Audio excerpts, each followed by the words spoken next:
ሰላም ለታዳጊዎቻችን። እኔ ዶክተር ረቫቲ ራማስዋሚ ነኝ ከአፖሎ ሆስፒታል ሴኮንደራባድ። አሁን ከእናንተ ጋር ስለ ኮልፖስኮፒ ምን እንደሆነ እናነጋግራለሁ። ይህም ማለት የማህፀኑን አፍ ወይም ሰርቪክሱን ማየት ማለት ነው። ለምን ይህን ማድረግ አስፈላጊ ነው? ይህ የካንሰር ምልክት ማግኘት ፓኬጅ አካል ነው። መቼ ይደረጋል? ከመደበኛው የፓፕ ስሚር ፈተና ውጤት ልዩነት ካገኘ ጊዜ።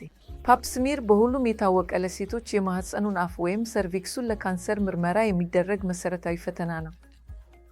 በብዙ መጠን ነጭ ፍሳሽ ካለዎት በሰርቪክሱ ላይ ኢሮዥን ተብሎ የሚታወቀው ትንሽ ቁስል ካለ ነጭ ፍሳሽው በመድኃኒት አይታከምም ከሆነ ይህ በጣም ጥሩ መሳሪያ ነው።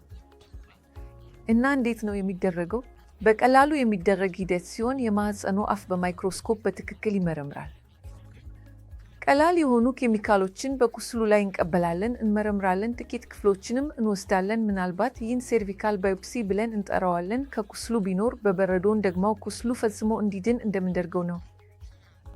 ከዚህ በተጨማሪም በትንሽ የኤሌክትሮሰርጀሪ መሳሪያ የሚደረጉ ሌሎች ሂደቶች አሉ። እነዚህም ዋይፕ ወይም ዋልዝ ተብለው ይጠራሉ።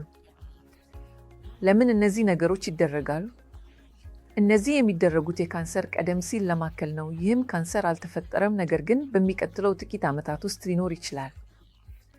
ስለዚህ ለሰርቪክስ ወይም ለማህፀኑ አፍ ችግሮች በጣም ጥሩ ሂደት ነው። እና አንድ ሰው ኮልፖስኮፒ ሲያስቀምጥ አሁን ምን እንደሆነ ታውቃለህ?